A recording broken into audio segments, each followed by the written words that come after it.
Okay, welcome everybody to our podcast. It is Bam and Susie once more. It's Bam and Sweet Pea, actually. Bam and Sweet Pea, actually, Get it if you're right. looking at the title of our podcast.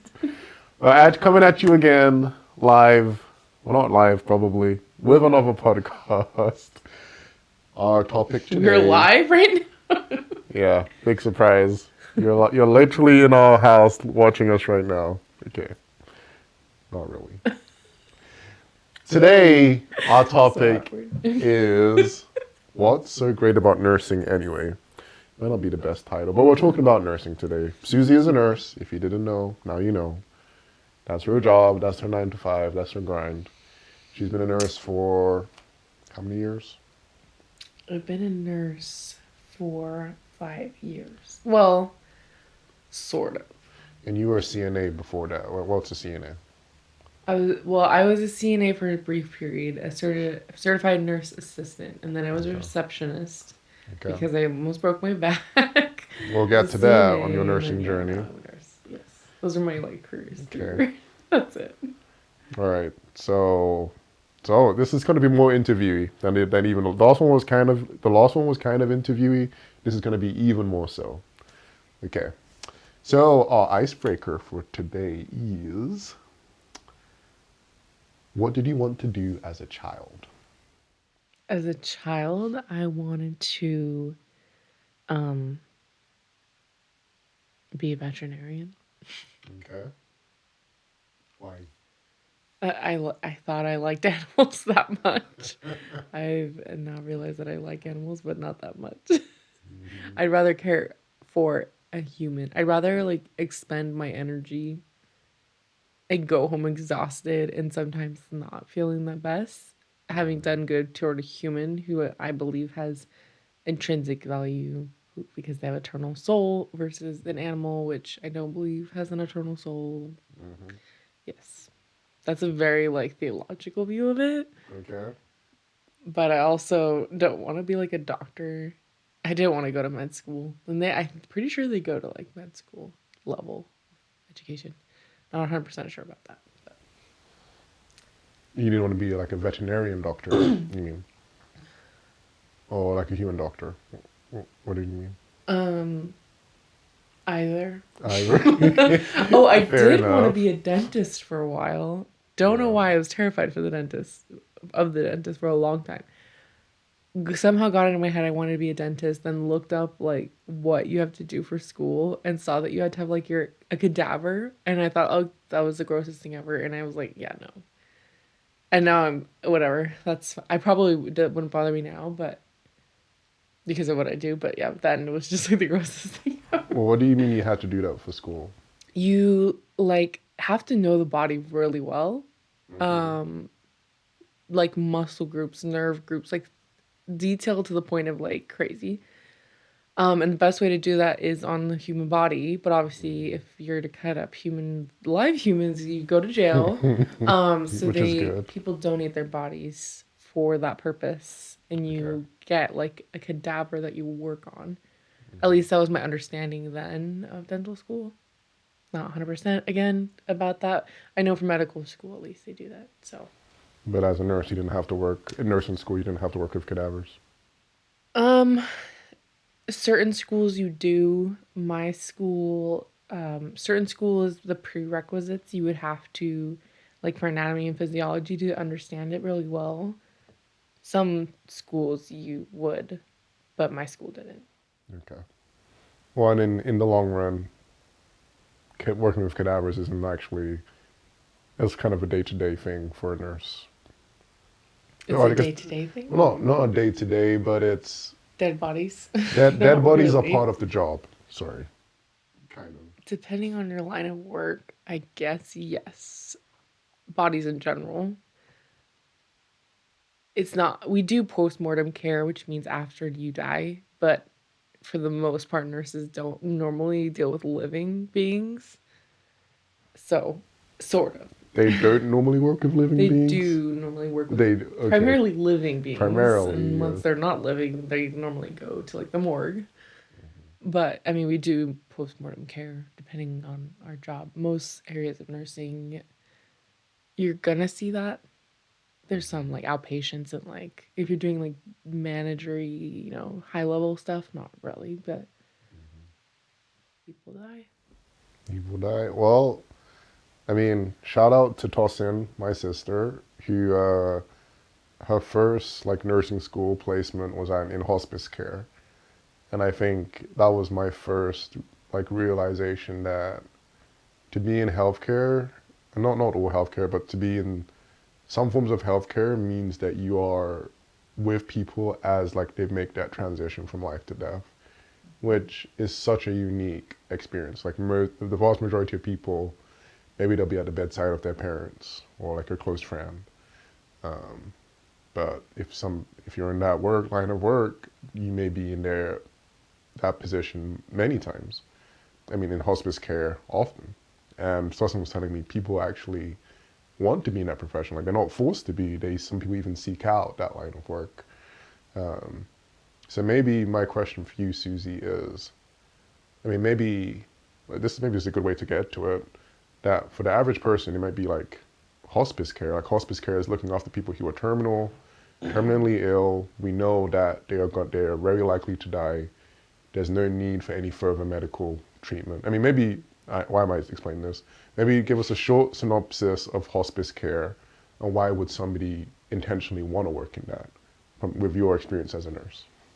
Yeah.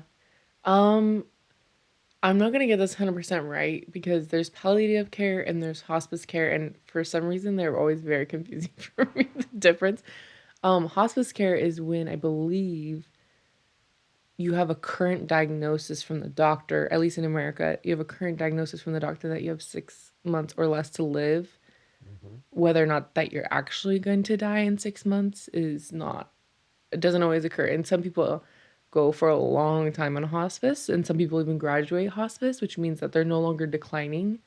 Okay. You basically have to like to get the initial, sorry, like not diagnosis, but like placement into hospice. I believe that's the criteria. And then palliative care is a little bit different. But anyways, um, why would people want to go into hospice? The thing with hospice is that in many areas of nursing, specifically, especially like hospital nursing, most areas of nursing and healthcare, you are doing everything you can to keep people alive. Like I mentioned earlier, we once a person dies, like we don't really, it's out of our area of work at that point, with a few exceptions, which we can talk about later. But yeah, so for the most part, you're fighting and you're working so hard to make people live longer. Mm-hmm. However, not necessarily live better lives. I guess like quantity over versus quality.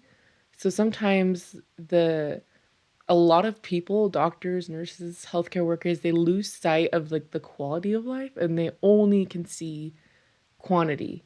Like how many extra hours can we add to this person's life in days and weeks and years? And they lose sight, and that's like their goal, and they lose sight of, well, if they live for like 5 more years because of this thing, is what is their quality of life going to be like?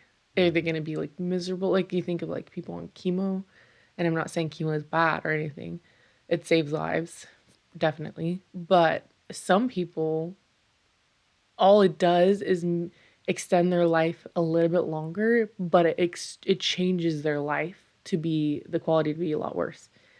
So I think as a hospice nurse, you get to be at the point where the goal is not quantity, it's quality.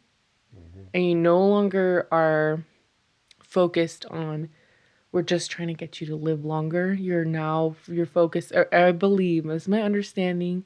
Again, I was never a hospice nurse. I did work with people on hospice. I did advocate for hospice too. But like from what I know, like at least in my practice, was that your focus is now on like the quality of care and quality of life versus like the quantity.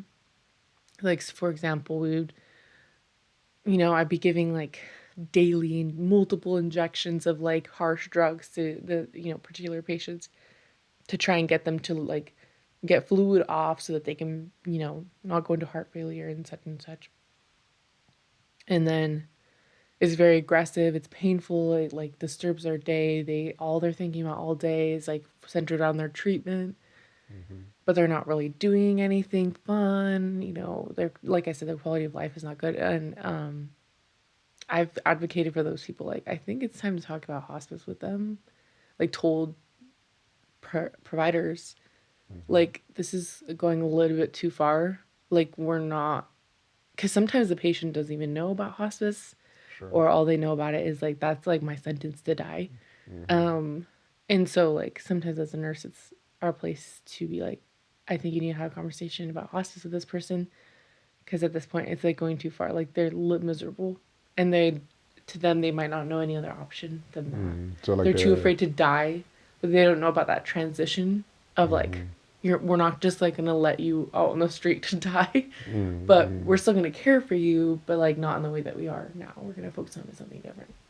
Yeah. So that was a very long-winded response. Sorry. Well, you're getting the real, and the reason, part of my thinking of this podcast is that maybe somebody's thinking about becoming a nurse, and I mean, you've not been in nursing for centuries or decades or whatever, but Susie has had 3 or 4 different nursing roles already. Is that fair to say?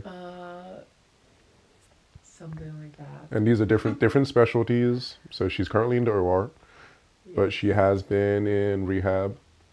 You have been in like a long-term care facility.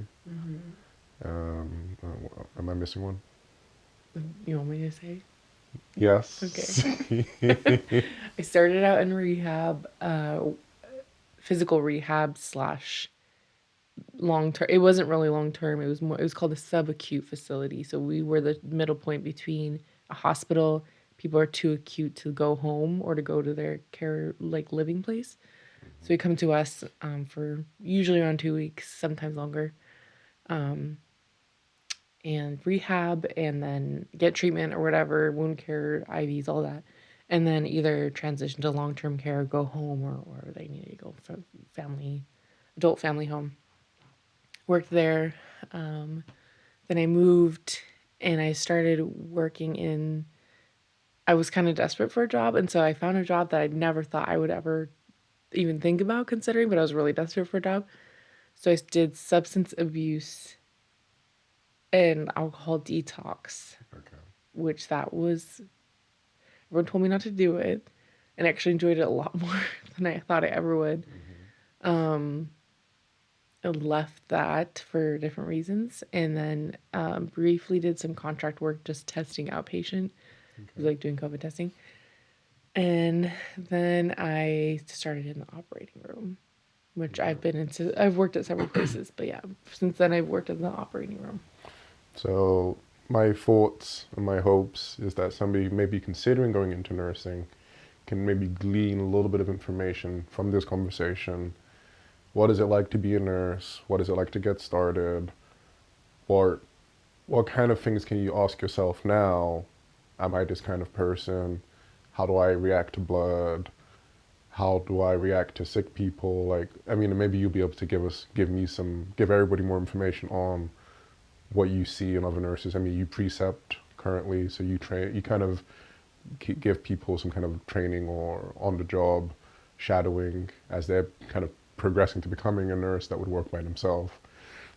So I think you would be a great resource.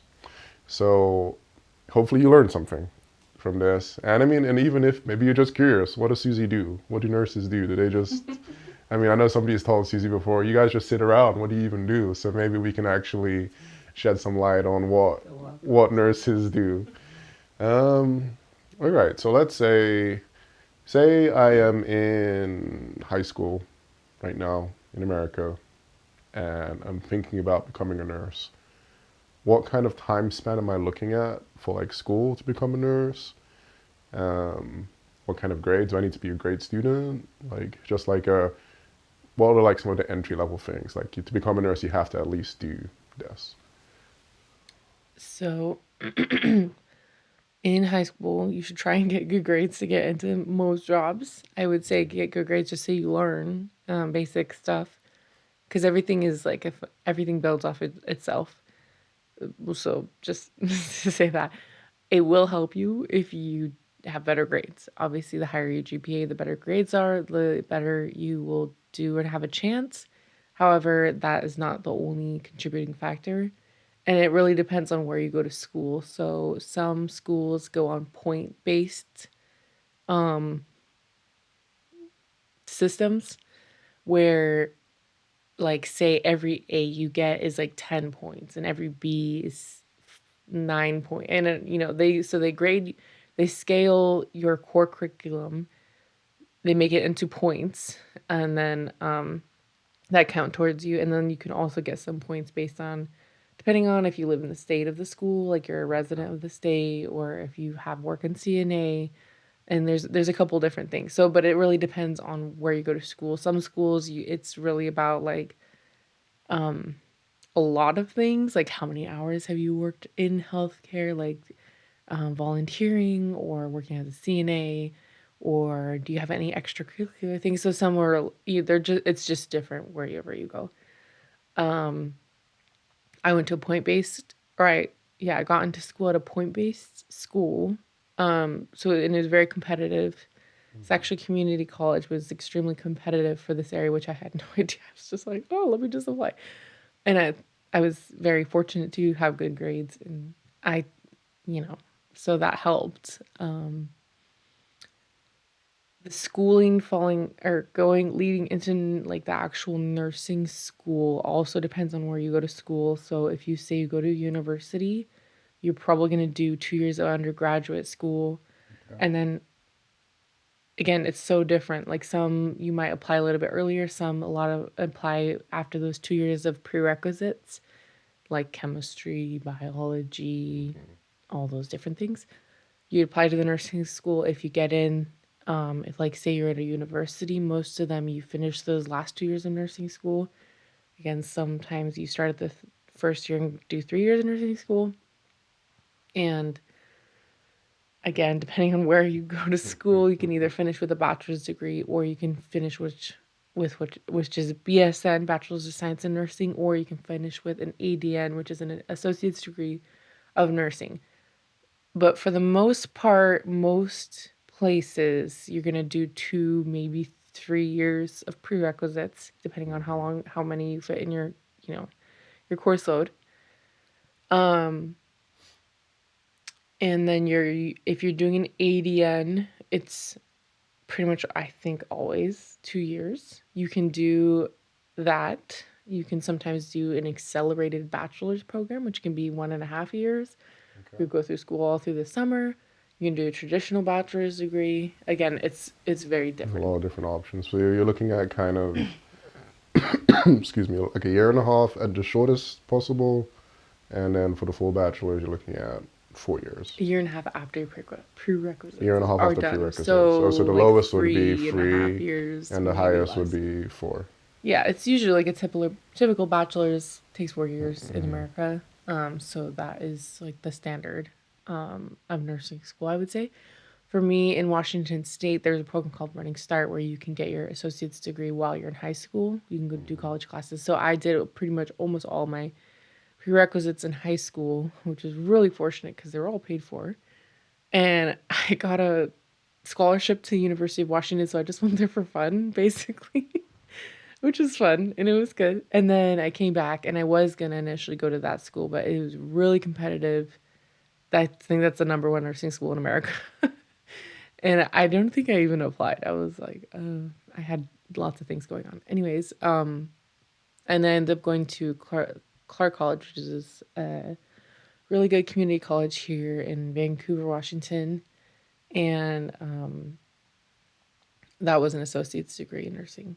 And then I eventually started working because once you get your ADN, you can get your RN, which is your registered nurse license, Okay. which is what you use to work as a nurse.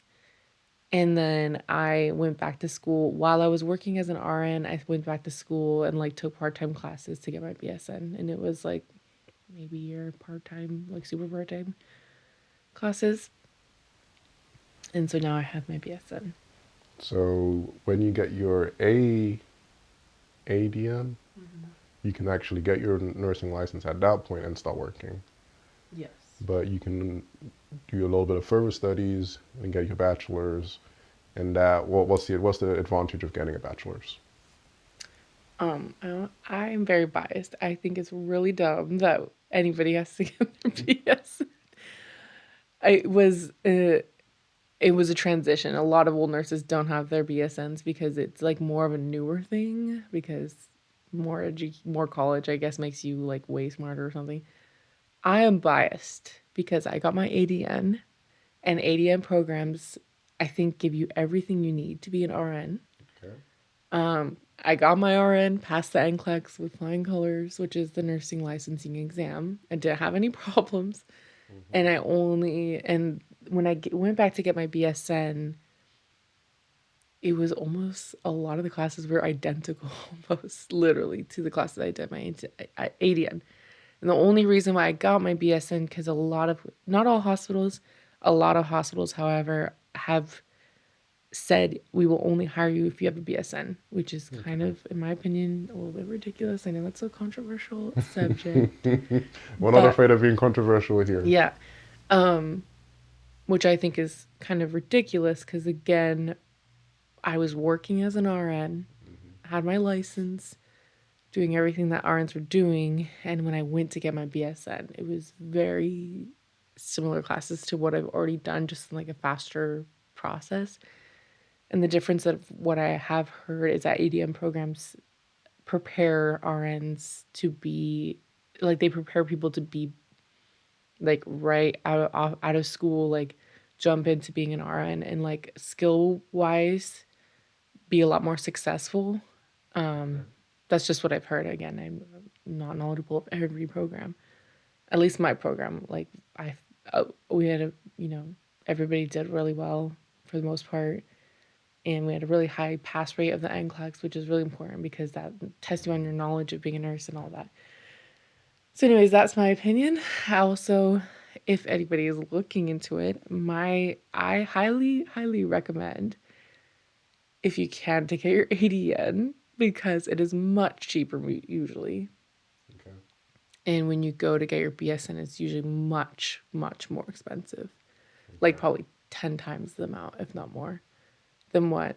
And that's part of why I find it ridiculous that they're like, oh, you have to get your BSN because then people think I can only go to a BSN program. I don't find that to be true because I got my BSN really easily online. I have like pretty much almost no nursing school debt. I do have some other loans, like super tiny though. And And when you say tiny, you mean like less than $1,000, yeah, like just something for like scale. Because I really mean, small tiny for us versus may like be big for somebody else. $60,000 or Yeah. $80,000. And my BSN, the classes I did take for my BSN were from a university because in most places you have to go to university to get those like BSN Okay. credits, and those were really expensive. But I was able to pay for them because I was working. So you don't. It doesn't have to cost you an arm and a leg to be a nurse. You may have it. It might be a slightly longer period, but you can be a nurse. You can be working as a nurse and be getting your BSN. You don't have to get it as soon as you don't have to get it before you can get it at work, basically. Yeah, and I think that's what intimidates a lot of people. It's like, oh, it's so expensive. It doesn't have to be. I think what a lot of people, we live in an instant gratification culture, so it's like, oh, the fastest way I can get it, that's the way I'm going to get it. Yes, but also no. Yes, you will be able to work sooner, but not necessarily. Unless you go to one of those accelerated programs, you're going to be working within 1.5 years from that program. ADM program, you're going to be working within 2 years. Okay. So it's a matter of 6 months. And ADM program, you have the summers off. So theoretically you could work during the summer. Then both of you start working. You can get a pretty good job even with an ADN. Like Providence is a hospital system which does hire people with ADNs. They want you to have a BSN, but everybody's really short staffed right now and wants nurses. So it's like really good for people We're looking for recording jobs. this in March 2023, so I don't know when you're listening if that market situation still At least exists, right but now. as of now, it is a pretty good time to become a nurse. It was really hard for me to find a job at first, because there's so many nursing schools in this area, which is not true for all of the U.S. But what I know, the West Coast, especially the Pacific Northwest, has like a lot of nursing schools, so we have a lot of nurses. So it was really hard. I did have to move. I didn't have to move, but I wanted to get a nicer job, so I did move to Seattle from Vancouver, and I got a pretty good job. With Like your with, ADM, yeah. So this is with your ADM. This is before this even was the my ADM, bachelor's. yeah, and then that's when I worked for my BSN. I got my BSN, like I said, within like maybe a year. All right. So I think that's given us a good in-depth look at the school part of it that Yes. takes you up, and then you briefly mentioned as the NCLEX, just like your certification exam Yes. to So get your license. there's a certification exam. Most schools, if it is a good school, and you should look into the school to see what their pass rate of the NCLEX is, because that really shows what they're teaching their students. In most schools will get you really well prepared for the NCLEX. Again, for the most part a good test taker. It's just I feel like it's more like a skill versus, or it's like more a gift versus a skill, because I think some people just get really nervous and that's why they don't do well on tests. I do well on tests. So I didn't use like, there's a lot of extra curriculum you can buy after nursing school to study for it, because it is extremely hard, but it's doable. Um, yeah, and I passed it, I think, within a couple months. I think I took a couple months for vacation after nursing school, and then I passed it. And then, yeah, started working a little bit after that. Okay. So I think now, so we've done school, we've done the certification. Now we're at job. So, I mean, I'm not a nurse, but I can tell you, nursing is a very, very broad spectrum of work. Like we were speaking about hospice earlier, you have OR nurses like Susie, you're in operating room. I mean, it kind of, you can kind of almost do anything as a nurse. I mean, it's kind of crazy to say, but it's a very broad spectrum. So when it comes to picking a specialty, what kind of nursing do I want to do? I mean, maybe tell us a little bit of how you chose your first job and kind of how you ended up in the specialty you're at right now. I chose my first job because they had a like almost like a residency program, not really, because they're not a hospital. That's more of a hospital thing where they have what's called a residency program, where you go in as a brand new nurse. You hardly know anything except what you learn in nursing school, and they take you under their wing and teach you for a set period of time. It's different everywhere you go and whatever specialty you do. They had something like that, and jumping back in my history, as a CNA, I got trained for maybe like a week. I feel like I can't remember exactly, but it was a very short period of time, and my training was very inadequate, and I severely injured my back because of that. And I still suffer from that to this day, and it was really traumatizing to my body, but also just traumatizing thing, knowing that like somebody could have taken a little bit longer to teach me what they had and how to do certain things at that facility, and I maybe would not have the pain that I have today. And so that kind of haunted me from that point on, of like training. Like training is very, very important to me. And like everywhere I went as a new nurse, especially now, if I were to stay in the OR, like I never changed, I'm fairly comfortable in the OR with a few exceptions of like certain specialties. So like it's not as imperative to me what type of training program they have. But in the beginning it was really important to me. So anyways, I found a place, it was through Providence, that I felt like they taught, had like a good structure. And it wasn't like the ideal, like I didn't work in the hospital right away, which everybody made the ideal. But they had like a good, what seemed like a solid training program, and everyone seemed really nice. So that's why I chose it. And also I wanted to like have a variety of things like going on so that I could learn a variety of things. Um, So what? That was the subacute facility. that was a subacute facility, and I did learn a lot. It was extremely stressful, which most long-term nurses I feel like would say. There's a lot of patients and a lot of things going on. Um, and then we had some very sick people, and a lot of them sometimes, most times. But it made me learn like really fast how to do things, and it was a lot of stress. I didn't sit down like hardly ever. You weren't Didn't just eat sitting down lunch. doing nothing. I ate. This is gonna make Providence sound really bad. No, I did. It was just really busy. Like for me, the quality of care I wanted to give to patients, like I felt like I couldn't sit down. I didn't have time in the day to sit down, and I would eat like a really quick. I would get lunches. Like I'm not like it was. They weren't breaking labor laws or something. Just to be clear, Providence is not breaking label No, laws. no, yeah. It was just yeah. It's just the way I worked. Especially as a new nurse, I would get there like way before my shift started and like go through all my patients and write it. I was a little bit extra. I was also single and had nobody around me. Like I was very alone, so I Yeah. had the time to do. So let's say, would you recommend subacute for a nurse who hasn't? This is their first job. Is that a good specialty to try out Um, if they have good training? um, I would say it's okay if you Okay. could go to like if you really want to get that diversity of patients. Like and you can get a med surge position's probably better.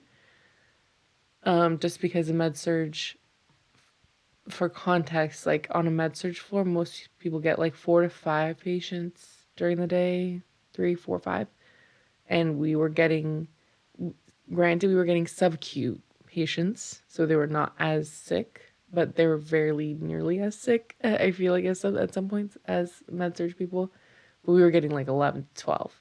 Okay. So it's like it was a heavy workload. It was a lot, and it makes you learn really fast. But I don't think necessarily everybody can handle that much stress straight out of school.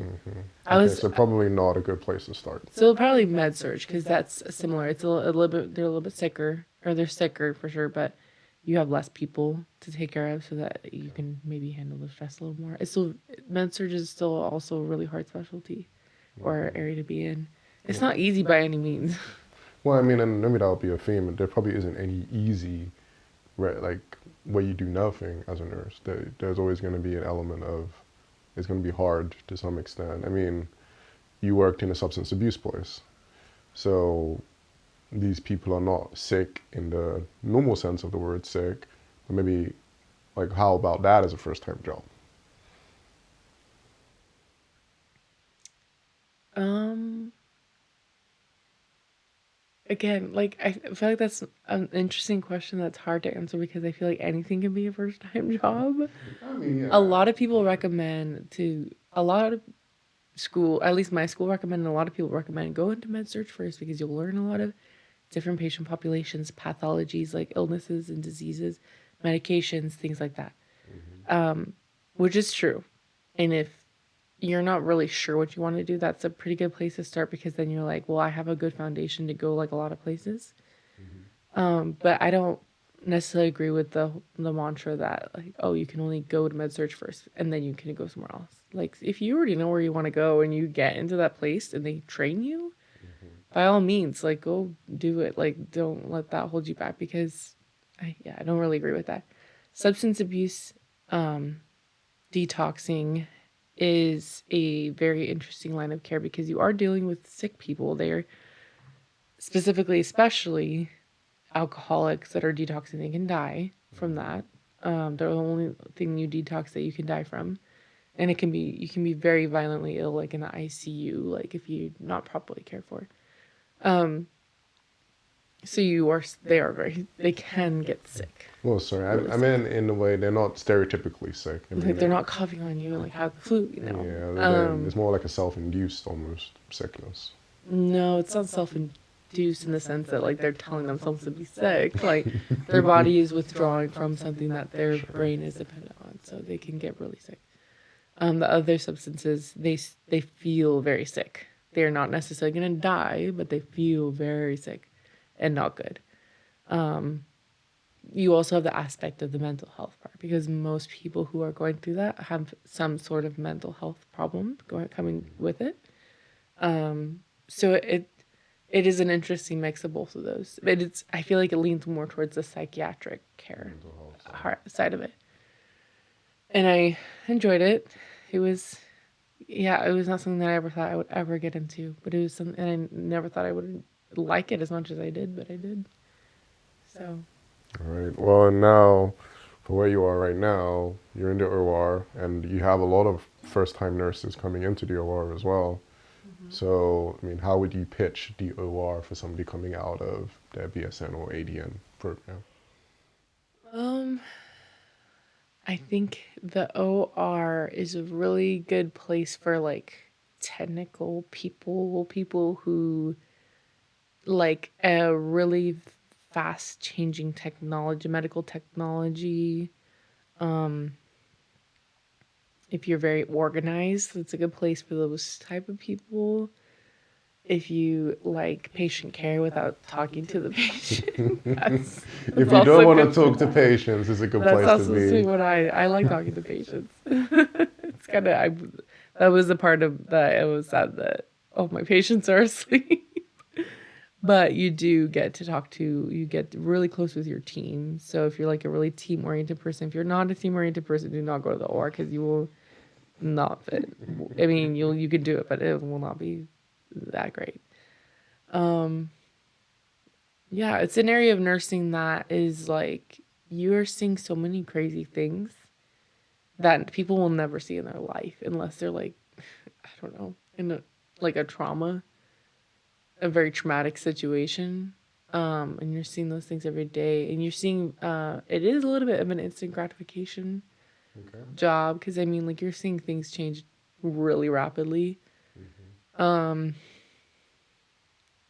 You also get to see a lot of changing technology. Like, we're using a lot of different technologies that I don't think people even know exist. Like, I didn't know it existed until I went to the OR, and it's constantly updating and changing and getting better, more advanced.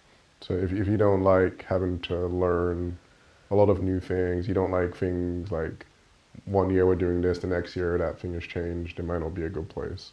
Yeah, if you're not good with change, you're probably not the best fit for the OR. Yeah.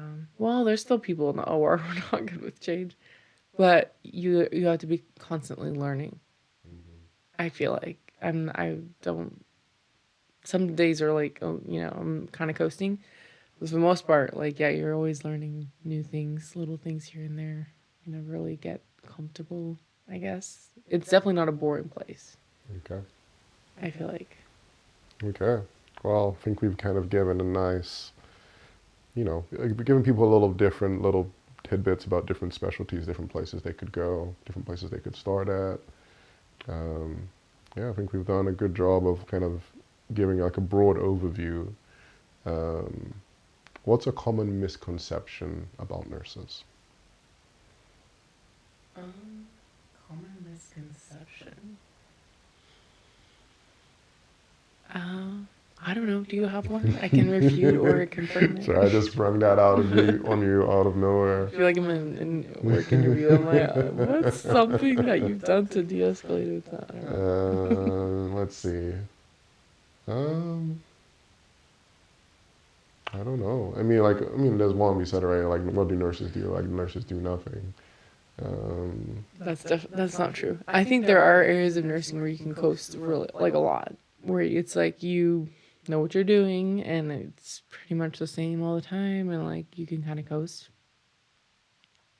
But nurses definitely don't just sit around do nothing. Common misconception. Well, I just thought of one. How about how do doctors and nurses work together? Because I think maybe in a lot of TV shows they don't give nurses Nurses don't their exist. due. Or they don't exist. The doctor's Great doing anatomy. everything. So maybe just explain like how it is to work on a team where there's doctors, nurses, there's CNAs, there's and what's the role of a nursing on the team? The team. Well, That say sounds in the very wild. OR, let's break it down. So in the OR, you have your surgeons, you have your techs, you have your circulators, which is what the nurses are doing. Which none of those people know what that is. I But know, so sure. I'm setting you just up to kidding. explain, of course. And what do I even know? I only know what Susie tells me, right? So you have all these different members. So maybe you just give like, hey, my team is this, this, and this is what each of us do. And then we're going to then dive in specifically what nurse does and why they are important on that team. Oh, okay. Um, well, every operation has to have an anesthesiologist, which is the doctor who gives you anesthesia. That's all they do. Okay, that sounds not good. That is their primary function. That is the name of literally their name, anesthesiologist, like the study of anesthesia. They put you to sleep or give you some sort of anesthesia. Not everybody goes to sleep. And they monitor your vital signs and make sure that you're safe while you're asleep because anesthesia potentially can be extremely dangerous, can kill you if someone doesn't know what you're doing because, they're stopping your breathing. You're not breathing on your own. You're paralyzed sometimes. So they're there just to make sure you stay alive. That is their job. And they're a doctor and they know how to do a lot of things to keep you alive. And they're doing lots of things, monitoring lab values, and well, there's a bunch of stuff that goes into it, obviously.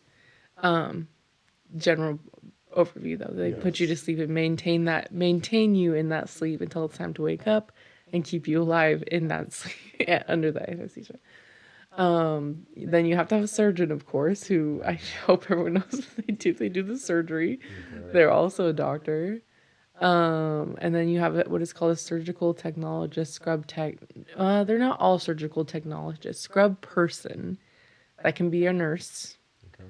Or a lot of times it is a surgical technologist who's somebody who went to school just to learn how to do surgery. Mm-hmm. So their primary function is to know all the instruments, how they work, how they go together, and then you're there for the doctor. You're like their hand, your right hand. Like a lot of doctors it will get to the point where they'll literally like put their hand out and do like a motion, like something like this, and the tech will know what to. They'll just put in their hand what, like, they know. It's like they're reading their mind. Not always. Some surgeons ask a lot too much out of people, but it gets to that point. It's kind of weird. And then there's a circulator, and that's my role. Where I was trained, I did not learn how to scrub, which is when you get into the sterile gown and you're in the sterile field. I'm the circulator. It always has to be a registered nurse. Scrub person can be a registered nurse or the surgical technologist. But yeah, circulator is always an RN. I believe RN. I may be an LPN. I think it's always an RN. Anyways, so circulators, what we do is it's kind of a hard job to explain. We're kind of like the coordinator in a way of our individual OR. We make sure we have a lot of the equipment that we need, that our bed is in the right position, that we have all our supplies ready to go, that our patient, is ready. Well, we don't do the getting ready the patient. That's a different role, but depending on where you work, we basically are there making sure everybody has what they need. If the anesthesia needs another bag of fluids, we're, help get them get that. If the surgeon needs a step so they can step up to see better, then we get them that. If we need to call in a vendor so that they can come in and bring an implant or whatever. And again, it's depending on the hospital. Sometimes the circulator does this in a much broad view over multiple ORs, and sometimes it's just their particular OR. And again, every OR is going to be different. And our main priority, however, is we are kind of like the eyes and the ears for the patient, keeping them safe. If the patient has been laying in a weird position, because we do put people in weird positions for 4 hours, 8 hours, the surgeons get in this interesting view where they can only see the surgery because we put drapes. You really can't see the patient. And we kind of have to be the person to remind them that's a person under there. So the drapes are, those blue things. They're just those blue. tarps, You can only see where you're doing the surgery. And sometimes they forget that about anything else. It's very interesting how they get very, they're like, if they're an ortho surgeon, they're just seeing your leg, and it's almost like the leg is all they can see for that time being, or like like it's very interesting. So anyways, we're the ones that are be like, okay, there's a person under there, like your elbow is about to lean on their face, or you move them and you're like squishing them under there, or they've been laying in the same position for 8 hours without moving it literally an inch because they're paralyzed, they have no reflexes. So you're there to like, hey, I'm gonna massage their heels, or I'm gonna like, make sure their leg isn't falling off the bed, or different things like that. So we're there to keep the patient safe. If we, ideally, if we see something unsafe going on, we're there to speak up for them. And also, a big part of it is also getting them if they need anything. Because at that point, once the surgeon and the scrub person scrubs in, they're sterile. And they can't just be going around and like grabbing random stuff without getting unsterile. And then it would just like it would be crazy if they had to get unsterile every time they needed something and then scrub back in. And yeah. So we're kind of like the hands and feet also of them getting different things. And yeah, depending on the surgery, it involves a little more work, and sometimes it doesn't involve as much work if you are familiar with the case. But So yeah, I would say from just listening to what you're saying, what you told me before, is that as a nurse in that setting, you wear multiple hats. Like you are knowledgeable on all of the equipment that's being used because you may have to go and get something out of the blue. You have to bring stuff even before it starts.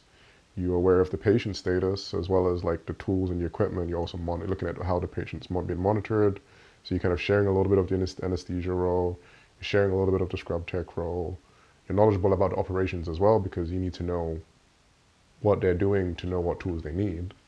So you kind of should be if you're a good circulator. So you are wearing a lot of hats, and so I was saying, so there's a surgeon like at the field, but there's also a circulator there who also is aware of what's going on. They're not just, and they have an important role to play as well. Yeah. We also chart. Oh, that's the worst part. Well, and record keeping is important. As an accountant, I love good record keepers because that makes our life a lot easier. Somebody's going to have to bill for the work that was done in that OR. And the better your record keeping, the more accurately billed, and hopefully it'll be, lower, probably not, for that person receiving the bill, down the road. So yeah, I think that's probably one of the biggest misconceptions is that people on TV shows, they see doctors doing everything, and probably 90% of what they're doing on those TV shows is literally what a nurse, an order would go to a nurse, and the nurse would be like, okay, let me administer this medicine, let me do a procedure. Yeah. There's a lot of procedures you guys can do as well, right? We can't do surgery. Not surgery, but I mean like, I don't know, like, not like it's like administering medicines or, Like we can start IVs and start different lines and drains and there's a lot actually, and you can even be trained to be a first scrub, but you can do little bits, teeny bits of the surgery, not like the actual surgery. You're like more assisting, but like do a little bit more than a scrub person. Or there's nurses who can do more training to like say start PICC lines, which are like the more invasive like central lines or whatever. But yeah, that is one thing that I'm like, why these shows, they don't. What I find hilarious is when they like have a doctor pushing a patient from like the ER to like the operating room, say, for example. And it's like, I don't think I've ever seen that happen ever. Like doctors don't do that. And realistically, you would have to have so many doctors and you're paying them like crazy amounts of money because of their very specific and high level knowledge. So why would you be, when they could be doing something with that knowledge, be like pushing a patient? And that sounds not that great, but like it's just ridiculous to think that the hospital operates all like everybody there is a MD or DO or some sort of doctor. That's not realistic. Like healthcare would be insane. It's already expensive, It's but it already would be expensive, unaffordable at that point. Yeah, and I think a lot of healthcare shows do not show nurses at all or enough. I think they just show like the main actors who are all doctors. And then the silly thing, the funny thing is that they'll show the doctors like doing not like not what their training was. Like say like if you're an orthopedic surgeon, you're doing like more like bones and stuff. Um, you're not gonna go into like a GYN like a gynecology surgery and start doing that like Yeah. that they get a lot of training just to do the or I mean I don't know, correct me if I'm wrong, maybe there are some out there, but yeah, so I think that's also one of the things that this is not even getting into nursing, I'm like going on a tangent. Those medical shows I don't really watch Let's flow them, with they're it. just crazy. Yeah. Yeah. Well, I think we've treated nursing pretty well. I mean, I think if anybody was interested in becoming a nurse and they watched us, we have given them a lot to go on. Yeah. I mean, do you have any final words for would-be nurses, or any advice to somebody who's trying to become a nurse currently? I think the times that I've seen nurses that are not good nurses is when they go into the job for not the right reason. Like, probably one of the worst nurses I ever worked with went into nursing because of the pay, which it can be a lucrative job, um, but was one of the worst nurses I'd ever worked with because the compassion and the care for people was not there. And so if that's the reason, if you want to go into nursing because it pays good, like find a different area of work where your lack of care could like result in killing someone or seriously injuring or debilitating them. Like don't go into nursing. Find something else that's not that pays well. Um, but if you are, yeah, if you, I think like there's gonna be burnout and there are gonna be days where you're like, why did I become a nurse? I think it's normal. I think in a lot of careers, and nursing is can be really hard and really taxing. But I think when you if you like really genuinely care about people and like love taking care of people, like I think it will be rewarding. And you might jump around like I did. Like I never even knew about the operating room ever. I think they talked about it like maybe once in nursing school. And it's a very hidden away, like non talked about area. Um, so I never thought that I'd go into the operating room. Um, but kind of from jumping around and randomly applying to an operating room position, that's how I got the job. So also don't be afraid to like try different things. Like, yeah, like to go into one thing and not think like, oh, that it needs to be like the best thing ever because I'm going to be there for the rest of my career. Like, don't be afraid to try different things. Um, yeah, and then I don't know what other advice. I guess just have fun in the season that you're in. Nursing school was hard, but in the way it's like it was kind of fun too. It's like, oh, we're learning so many things and like we all have all these friends, like nursing school friends and I think a lot of times you always look to the next season without appreciating the season we're in. Um, yes, that's my advice. I Thank don't you know. very, very much, Susie, resident RN, for sharing her experience and knowledge with us. Um, that's it. Thank you guys for watching. If you stayed this long, we love you. Drop a I don't know like, that. drop a subscription. I mean, if you've been here this long, you must like something about this. So follow us. We have a TikTok. If you have questions, drop them down Sure. in the Yeah, comments. Susie. I'm very curious. I love answering people's Susie is not questions. really on her phone that much, but I will put No. those questions in front of her. Don't worry. Yeah, Um, I'm a preceptor and I love it. Maybe that's why I like being a preceptor. I like answering questions. I like telling people more about like different things that I know more than them about, or even discussing things that I don't know as much about, learning things from other people. So if I said something that like, hey, we don't do that at where we are, or this is different than where, let us know that too, because I always like to learn new things. So okay, hit us up. We've got our TikTok. Most of the things is at Olaysades, which is the word V and then Olaysades, Olaysades. If you're on our YouTube channel, you already know about it. We have a Spotify. If you didn't know, we are on Spotify and we're also on Google Podcasts as well. So if you want to listen to the podcast, our previous one about dating boundaries, very different from this one. We didn't kiss until we got married. If you want to find out more about that, Yes. there's another podcast. You don't have to watch it. You can listen to it on the gym or whatever you're doing. I think that's about it. Our next topic is going to be a Q&A. I really should have said that at the beginning. So if you please also drop a question in below for our Q&A in the next podcast. Ask us any question you want. Any question? I promise you we will Wait, don't make promises. we will attempt to answer it. Susie may not attempt to answer it, but I will. Promises are dangerous. We're like, I'm not saying it's going at who I'm knows. not saying we know everything. We're not oracles, but we will try our best. So What if there's like a million? I hope there's a million. We'll have many episodes of responding to questions. Thank you for watching. God bless. We'll see you guys bless. sometime soon. Bye. Bye.